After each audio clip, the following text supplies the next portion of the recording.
Yan guys, subok tayo ng isa. Medyo may kahirapan lang ito buksan. Kailangan natin ng gamit.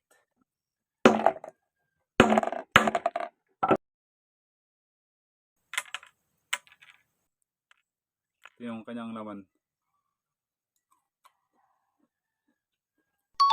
For today's video, ayan, meron na nga tayo ditong mga seedlings na rooted na macadamia na pwede nang i-out. Konting recap lang tayo sa mga hindi pa nga nakakaalam. Isang ang fruiting trees ang macadamia at ganito nga ang itsura ng kanyang bunga. At ganito naman ang kanyang nilalaman. Napakasarap nito, kayo na nga ang humusga kapag natikman nyo na.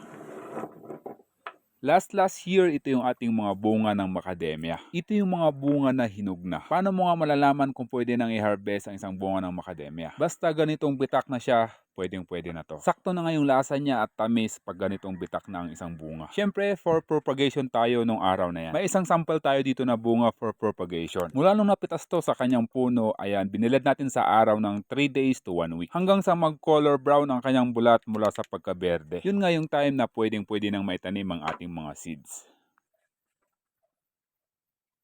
So yan, ito na yung pinakaseed ng ating bunga. Ngayon, isi-share ko nga sa inyo kung paano naman natin to itatanim sa paso. Sa seed nga natin, ito nga yung pinakatangkay ng buto, yung bang pinagkapitan sa puno. At ito naman yung pinakadulo ng bunga.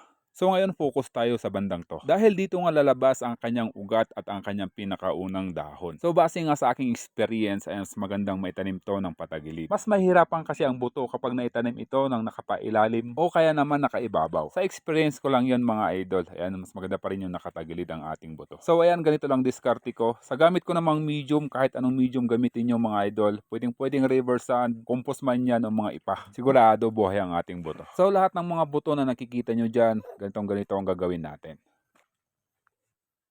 So yun guys, after 1 year, ito na yung ating mga macadamia seeds. Ayan, lahat nga sila nagka-rooted, lahat sila nabuhay, so napakaganda. So ngayon, ang taas ng ating mga macadamia seeds is nasa isang dangkal sila. Ayan, yan sila kataas. So halos lahat sila. Meron din mga ilan na medyo mas half ng isang dangkal, kalahati yung taas. Pero lahat sila buhay mga idol. So yan nga guys, limited stock lang tong ating mga macadamia. Meron na rin nagpa-reserve sa atin, so sa mga gustong magkaroon ng macadamia seeds, pwedeng gawing bonsai material o mga fruiting trees sa mga kapiligiran natin o sa mga backyard natin, pang fruiting trees lang.